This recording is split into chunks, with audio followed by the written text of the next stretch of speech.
What if I told you there was a way to navigate through all of this? This, what some call junk mail. Yes. Taylor Youngblood did. Mail is quite a burden on the end user. Taylor teaches her Austin neighbors how to ease that burden. Okay, so this is something She writes about it. Not on paper, of course. On her online blog. I like to use Catalog Choice for more national stuff. Catalog Choice is a website to help you reduce unwanted marketing mail.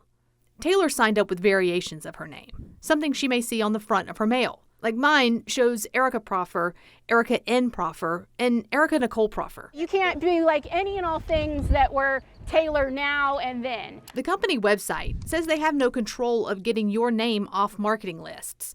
So Taylor uses other opt-out websites too, like dmachoice.org, directmail.com, and optoutprescreen.com. She also calls individual companies asking for a removal. And nothing lasts forever.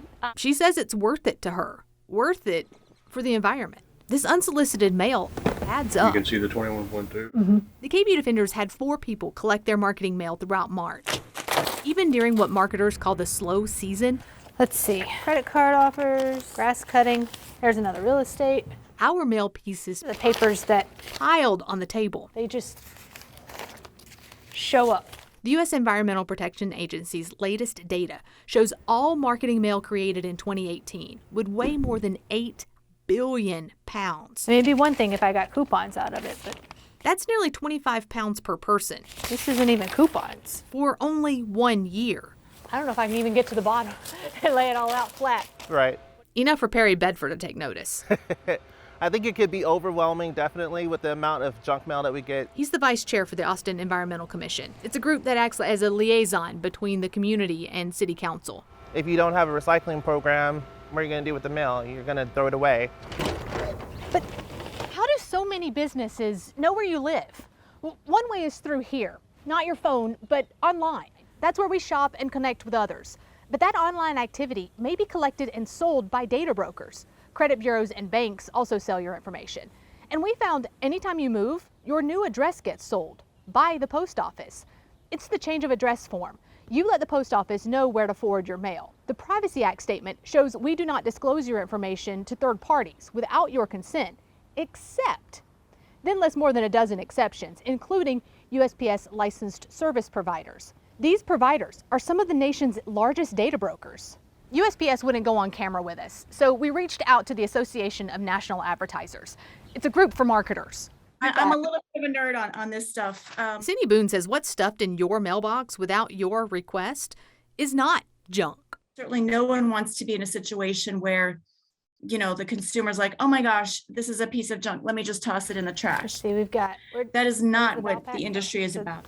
There's the Valpak. She says it helps the local stores as much as national chains. Grass cutting. The marketers want to reach someone who would be a good client. What about the ones that look kind of like a newspaper? So something like that and is very local might be really important to a particular family, someone who's clipping coupons, someone who's really looking to save some money right now. Well, it's real simple. U.S. Representative Pete Sessions agrees. We have to have all of us work together. The congressman was part of reforming the post office this year. He listened as the Postmaster General said the system was failing. The post office kept losing money. Long-term plan, we think we need to have a stronger marketing and product-oriented type of service. The post office doesn't offer its own opt-out service. It's incentivized to keep your address on marketing lists. Last year, marketers' postage totaled more than $14 billion. The Postal Service got more than $4 billion last quarter alone. Do you think when it comes to that marketing mail, the unsolicited ones, do you think that we should have more in order to bring in more revenue? It is essential that small business have an attribute to be able to sell their products. This is what I got in the mail over this past month. And it's not that bad. I've seen worse. Really? Yes. Additionally, there's stuff that you're legitimately signed up from. So like if this is your bank. They're sending me something, advertising like a referral. That's not, the same thing as this. Yeah, and there is data that having something tangible in front of you can be more effective. The U.S. Postal Service told us in an email they recommend people to opt out using dmachoice.org.